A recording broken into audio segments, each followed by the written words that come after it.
السلام علیکم ورحمۃ اللہ وبرکاتہ۔ عزیزان ملت اسلامیہ، آپ تمام امتی کو ابو فصل کی طرف سے سلام عرض ہے۔ گھر میں بڑی پردہ نشین عزت دار ماں اور بہنوں کو ابو فصل کی طرف سے سلام عرض ہے۔ بہرحال اللہ سے امید ہے آپ لوگ خیریت سے ہوں گے، اللہ کی حفاظت میں ہوں گے، ان ملعونوں کی ملامت سے، ان فرقہ پرستوں کی فرقہ پرستی سے محفوظ ہوں گے۔ اللہ آپ لوگوں کو اپنے حفظ امان میں رکھے، اللہ اپنی حفاظت میں رکھے، اللہ ہر آباد سے ہر شر سے محفوظ رکھے۔ بہرحال میرے عزیز دوستوں، میرے بھائیوں، دیش کے حالات سے بھی واقف ہے اور دیش کے باہر کے حالات سے بھی آپ لوگ کو بجا واقف ہے، لیکن دیش کے باہر کی ایک خبر رہے گی، خاص کر ایران کو، کوریا کو اور رشیا کو اور فلسطین کو لے کر جو حالات بنا رکھے ہیں یہ لوگ، یہ اللہ کی مار ہے۔ اس لیے کہتے ہیں کہ اللہ کی لاٹھی میں آواز نہیں ہوتی، جب یہ گرجتی ہے نا ایسے ہی برستی ہے۔ اب یہ کدھر کے بھی نہیں رہے میرے عزیز دوستوں، میرے بھائیوں، بالکل اسرائیل ٹوٹ چکا ہے، ختم ہو چکا ہے، اس کی قوت، اس کی ہمت، اس کی ہر چیز پچھوڑ میں جا چکی ہے۔ یہ اس کا ذمہ دار یہ خود ہے۔ انہیں ہتھیار تو بہت پہلے ڈال چکا تھا، انہیں گھٹنے ٹیک چکا تھا اور پیچھے ہٹ چکا تھا، لیکن اس امریکہ نے جو اس کو چڑھایا، پھسلایا اپنے ذاتی مفاد کے لیے، اور اس کا یہ آپ لوگ یہ سوال کریں گے، یہ سوچیں گے دماغ میں، یہ اس کا ذاتی مفاد کیا ہے؟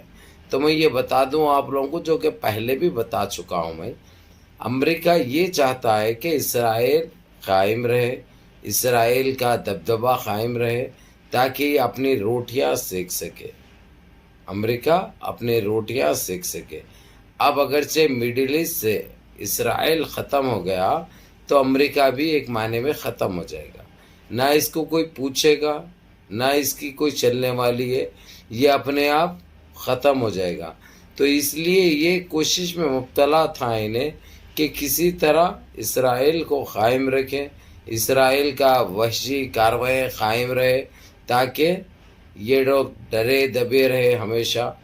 اسی لیے اس نے جی سی سی عرب میں بھی، خلیج میں، سعودی عرب ہو یا قطر ہو یا بحرین ہو یا دبئی ہو، جس طریقے سے کانٹریکٹ کرایا، جو اگریمنٹس کرائے، بھلا کچھ کنٹریاں تو کینسل بھی کر دیے، مثال کے طور پہ قطر ہے کینسل کر دیا، دبئی ہے جو ابھی کینسل تو نہیں کیا، لیکن وہ کچرے کے ڈبے میں ڈال چکا ہے ایک حساب سے، یعنی کچرے کے ڈبے میں ڈالا نہیں، یعنی پھینک دیا اس کو کونے میں ڈال دیا اس کو، لیکن قطر ہے، بحرین ہے، یہ لوگ ہمت کر کے ختم کر دیے، سعودیہ ہے ختم کر دیے، کیونکہ اگرچہ یہ لوگ ختم نہیں کرے اس کو، تو ان کی خود کی عوام ان کو ختم کر دے گی، یعنی ختم بولے تو یعنی روڈوں پہ نکل جائیں گے، اور بالکل جو ان لوگوں کے پاس سکون ہے وہ غارت ہو جائے گا۔ اس طریقے سے وہ ڈر و خوف کے ماحول میں سعودیہ، قطر تو خیر بہت ایماندار ملک ہے، یہ تو ہم دیکھتے ہوئے آ رہے، بحرین اور سعودیہ مجبوری میں کرے، کیونکہ وہاں کی مجلس العلماء جتنے جو ایم پیز ہے، ایک اسمبلی کے اندر، مجلس العلماء کے اندر ایک بل پاس کرے، اس لیے حکومت کو مجبوراً پیچھے بھی ہٹنا پڑا اور وہ معاہدے کو کینسل کرنا پڑا جو اسرائیل کے ساتھ تھا۔ اب اسرائیل کو اور امریکہ کو بالکل تیل نہیں دے رہے، تیل کویت اور قطر تو بالکل بند کر چکا ہے، ایک سعودی عرب تھا، سعودی عرب بھی بند کر چکا ہے، تو ان کی نیا تو ڈوب چکی ہے، کیونکہ ان کے حالات اب ایسے ہو چکے ہیں جو الفاظوں میں بیان نہیں کر سکتے۔ اوپر سے انہوں اڈے منگ رہے تھے قطر سے اور کویت سے، میں بمباری کرتا ہوں، ایران کو مارتا ہوں، تم جو جگہ بول کے، وہ لوگ بولے بھلے اپنی صورت تو دیکھ، تو خبیث پہلے اپنی صورت دیکھ، اور منہ دھو گیا اور ایک بار، کیونکہ تو کب دھویا منہ تیرے کو خود نہیں معلوم ہوگا۔ یعنی اتنے ظالموں کو شرم نام کی چیز بھی نہیں ہے، ایک پاپیوں کو، اور ایران کے اوپر پابندی عائد کرنے کی بات کر رہے تھے، اس کو آتنکوادی ملک ڈکلیئر کرنے کی بات کر رہے تھے، جبکہ خود سب سے پہلے آتنکی تو انہوں ہیں، اسرائیل ہے۔ جس طریقے سے جو معصوم جانے لیے ہیں، معصوم جانے جو شہید ہوئے ہیں، اب اس کا ذمہ دار کون ہے؟ آخر اس سے سوال کیوں نہیں کیا جاتا؟ اب جب سوالات کرنے کے لیے لوگ آئے ہیں، ان کو جب ہمت ہوئی ہے تو ان کو دشمن کی نظر سے دیکھ رہے. چلو خیر، یہ تو آپ بیتی چلتے رہے گی، اس کے اوپر تو آئیں گے پھر اپن. لیکن جس طریقے سے جو ایران نے آج دلیری دکھائی، جو بہادری دکھائی، اب یہ امریکہ بیک فٹ پہ آ چکا ہے. امریکہ ایران سے بات چیت کرنے کے لیے آمدہ ہوا ہے، لیکن ایران نے اس کی بات چیت کو ٹھکرا دیا ہے. ایک طریقے سے لات مار دیا ہے اس نے. سیدھی سی بات ہے. اس نے بولا وہ تیرے سے کیا بات کریں گے، تو ایک سپر پاور کہلاتا اپنے آپ کو. آج مقابلہ کر.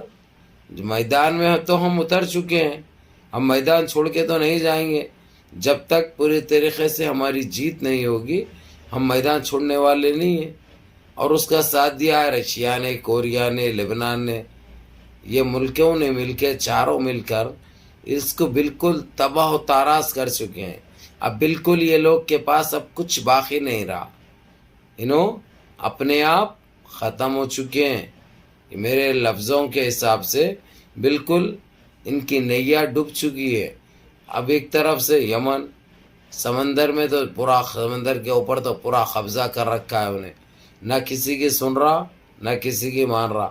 جو اپنے دل میں آیا وہ کر رہا انہیں. وہ بھی ایک شعر ہے، بہادر ہے. اب تعریف کرے تو بڑی تکلیف ہوتی ہے ان کو، لیکن جو حقیقت ہے، جو سچائی ہے، وہ تو بیان کرنا پڑے گا. اب رہی بات سعودیہ کی، سعودیہ بھی پہلے چھپتے چھپاتے پچھواڑ سے اپنے سسرال کی مدد کرتا تھا، یعنی اسرائیل کی. اب لیکن انہیں بھی صحیح طریقے سے ختم ہو چکا ہے، صحیح طریقے سے کہہ دیا ہے اس نے. اب اس کو نہیں، کوئی مدد نہیں مل سکتی. اگرچہ یہ کرے گا تو وہاں پہ بھی انقلاب آ جائے گا، کیونکہ وہاں کی عوام بھی، سعودیہ کی عوام جب کوئی چیز ایک مرتبہ تھام لیتی ہے، خود فیصلہ کر لیتی ہے، تو کس کے باپ سے بھی نہیں ڈرتی. بولتے ہیں نا، یہ کرب چو طرف. یہ ایک حقیقت ہے، ایک سچائی ہے. اور ان سے اگرچہ لگڑ لی اگرچہ، تو یہ چھوڑنے والے نہیں. پہلے تو یہ لوگ کسی کو چھیڑتے نہیں، اور ان کو چھیڑے تو انہوں چھوڑتے نہیں. یہ ان کی فطرت میں، یہ ان کے خون میں، یہ ان کی پہچان ہے. ہر ایک کو لے کے چلنا، ہر ایک کی مدد کرنا، یہ ان کے خون میں ہوتا ہے. لیکن ان کے ساتھ اگرچہ غلط رویہ اپنائے تو یہ چھوڑنے والے نہیں ہیں. بہرحال میرے عزیز دوستوں، میرے بھائیوں، آج پھر سے ایک مرتبہ تقریباً 397 میزائلوں سے جو ہے اس کو پٹاخے پھینکے گئے، اور ایک ایک پٹاخہ تقریباً 31 کلو کا تھا. یعنی ابھی تک جب سے اس کے اوپر مارنا چالو کرے ہیں، سب سے وزنی اور سب سے خطرناک ہتھیار یہی تھے. 31 کلو کوئی معمولی وزن نہیں ہوتا میرے بھائی. 31 kg، 31 کلو ایک ایک پٹاخے کا وزن کوئی یہ معاملے نہیں ہے. دھواں نظر آ رہا، ادھر آگ ہی آگ نظر آ رہی. یہ سب اللہ کی طرف سے، کیونکہ جب تک اللہ نہیں چاہے تو کچھ نہیں ہوتا. اور اللہ سبحانہ تعالیٰ کب کس سے کام لے لے وہ پتہ بھی نہیں چلتا. بہرکیف میرے عزیز دوستوں، میرے بھائیوں، منظم رہیے، متحد رہیے، اپنی صفوں میں اتحاد برقرار رکھیں، نمازوں کی پابندی کریے، اور اللہ سے گڑ گڑا کے ایسے ہی دعائیں کریے تاکہ بہت جلد فلسطین آزاد ہو انشاءاللہ.